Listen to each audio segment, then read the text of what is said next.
Salut à tous! Alors je vous propose de vous retrouver aujourd'hui dans cette vidéo pour parler de géométrie dans l'espace et de représentation paramétrique de droite, mais plus précisément de position relative entre deux droites. Donc là on est pour des élèves de terminale en spécialité maths qui ont abordé la géométrie dans l'espace et qui ont fait la partie repérée avec les représentations paramétriques de droite. Pour vous mettre au clair dessus, vous pouvez aller voir une petite vidéo de cours dans laquelle vous aurez l'origine de la représentation paramétrique de droite, sa définition et comment est-ce qu'on la détermine. Donc, ceci étant fait, maintenant on va regarder donc ici comment étudier la position relative de droite entre deux droites dont on nous fournit la représentation paramétrique. Donc on a vu qu'une droite est définie à partir d'un vecteur directeur et d'un point. Et donc pour étudier cette position relative, nous allons avoir un petit protocole pour essayer de savoir d'abord si les droites sont parallèles ou pas, donc au travers de leur vecteur directeur, donc comment extraire le vecteur directeur de ces droites. Puis si les vecteurs sont collinéaires, alors les droites seront parallèles, strictement confondues, il faudra voir ensuite. Et si les vecteurs ne sont pas collinéaires, c'est que les droites sont soit séquentes, soit non coplanaires. Et pareil, il va falloir voir comment déterminer si elles le sont, puis surtout, quelles sont les coordonnées du point d'intersection de ces deux droites, s'il en existe un. Donc, pour vous entraîner sur la représentation paramétrique de droite, vous pouvez par exemple aller voir une vidéo où on vous propose la méthode pour déterminer une représentation paramétrique de droite passant par deux points et une méthode qui vous montre aussi dans cette même vidéo comment extraire le vecteur directeur et le point, ce dont on a besoin ici donc pour étudier les positions relatives. Une fois que vous arrivez à faire tout ça, vous pouvez maintenant faire ce genre d'exercice qu'on vous propose et si vous ne vous sentez pas à l'aise là-dessus, je vous propose de mettre cette vidéo en pause et de revenir un petit peu plus tard dessus quand vous êtes entraîné déjà sur ces premières vidéos d'application directe. Donc là, regardons maintenant comment étudier la position relative de ces deux droites et commençons par extraire les vecteurs directeurs de ces deux droites. Donc pour la droite D, on va extraire donc le vecteur directeur. Donc vecteur directeur, on va appeler U le premier qui a pour coordonnées 2, 1, 1 et V pour la deuxième droite, 2, moins 1, 1. Bon, il est clair qu'elles ne sont pas collinéaires, celles-ci. Donc après, en étant parfaitement rigoureux, on peut marquer « Vérifions s'il existe un réel K tel que U égale K fois V ». Donc en fait, là, ce qu'on fait, c'est qu'on part du principe qu'il existe un réel K et on va faire un raisonnement par l'absurde en disant qu'il n'y a pas de solution. Donc ce qui me mène à 2 égale 2K, puis 1 égale moins K, et pour finir, 1 égale K. Hop. On arrive ici à K égale 1. Ici, K égale moins 1. K égale 1, impossible. Donc, si il n'y a pas de solution, ça veut dire que les vecteurs ne sont pas collinéaires. Donc, les droites sont soit séquentes, soit non coplanaires.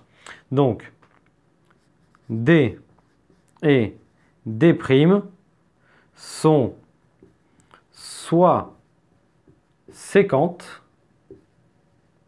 soit non coplanaires.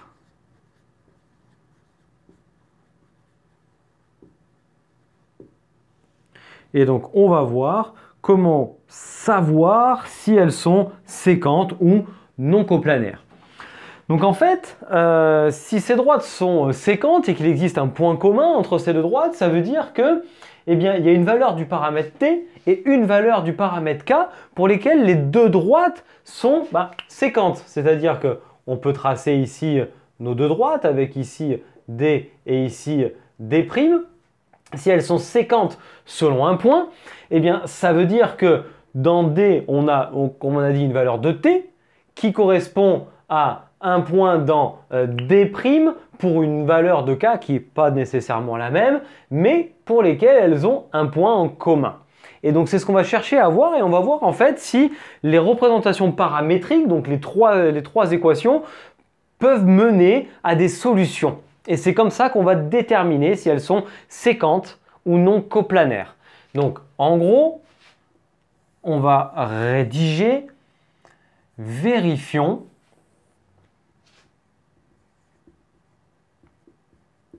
s'il existe T et K appartenant à R croix R, solution de, et en fait on va écrire les deux systèmes de représentation paramétrique. Donc x égale 2t moins 1, puis y est égal à t plus 1 et z est égal à t plus 1. Et de l'autre côté, on a x est égal à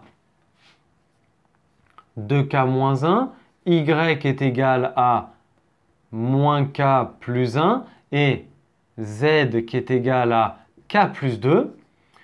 Donc là, on veut une valeur de t ici et une valeur de k ici, telles que les x vont être égaux, les y vont être égaux et les z vont être égaux. Donc en fait, ça nous mène à l'égalité de ces deux équations-là. Donc ce qui mène à 2t moins 1 est égal à 2k moins 1, puis ici, ce qui me mène à t plus 1 égale moins k plus 1, et pour finir, t plus 1 égale k plus 2.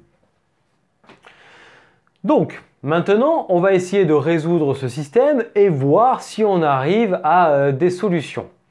Donc, ce que l'on doit faire, c'est chercher par exemple soit de la combinaison linéaire, soit de la substitution pour voir comment arriver à résoudre ce système et voir si ce système émet des solutions ou pas. Donc, maintenant, on va, par exemple, je vous propose dans la ligne 2, qui est celle-ci, de dire que t est égal à moins k, puisque les 1 s'en vont.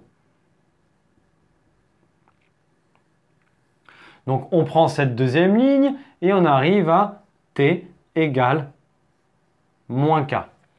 Et maintenant, on va remplacer tous les t de la première, donc le seul, et de la dernière ligne par moins k. Ce qui donne moins 2k, moins 1, est égal à 2k moins 1.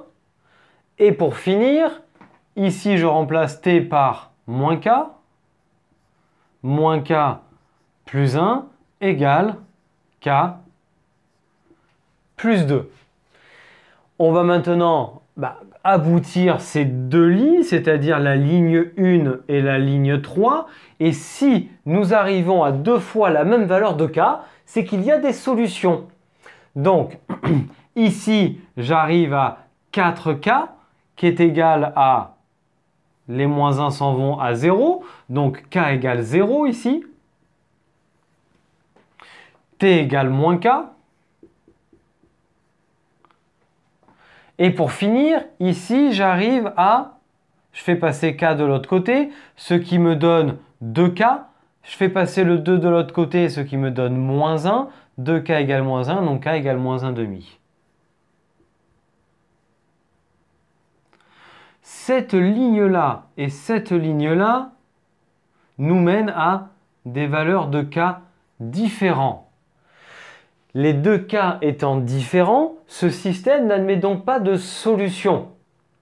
Ce qui veut dire qu'il n'est pas possible que le x de d corresponde au x de d', puis pareil pour les y et pareil pour les z. On ne peut pas avoir simultanément l'égalité des x, des y et des z dans ces deux représentations paramétriques. Donc finalement, il n'existe pas de solution à ce système. Donc D et D' sont non coplanaires. Ce qui nous mène du coup à la position relative entre ces deux droites. Elles sont dans des directions différentes, mais en gros, elles sont comme ça, quoi. Donc, elles n'ont pas de point commun. Donc là, on a vu comment arriver à essayer de résoudre un petit peu les systèmes d'égalité entre nos deux droites avec la méthode ici de la substitution. On a extrait les vecteurs directeurs pour arriver à voir si les droites étaient parallèles ou non pour commencer. N'étant pas parallèles, on est arrivé sur séquentes ou non coplanaires. Si nous avions trouvé ici k égale 0, eh bien en fait ça veut dire que ce système aurait eu des solutions et que ces deux droites auraient été séquentes selon un point et on aurait remplacé ici par k0 et on aurait les valeurs du point d'intersection comme ça. Donc pour arriver à pratiquer ce genre d'exercice, vous pouvez aller voir une autre vidéo qui vous propose l'étude de position relative de droites et cette fois-ci qui vous mène à des droites qui sont parallèles. Et ça vous permettra de voir les deux cas typiques d'utilisation de la méthode qu'on a vue ici. Donc j'espère que cette vidéo vous a plu. Si tel est le cas, n'hésitez pas à nous lâcher un pouce, puis à la commenter, à la partager auprès de vos amis, puis à vous abonner à notre chaîne en activant la cloche et à nous retrouver sur internet, sur nos réseaux sociaux Facebook et Instagram. Et d'ici à notre prochaine vidéo, je vous souhaite à tous une très belle journée et je vous dis à très bientôt. Allez, ciao à tous!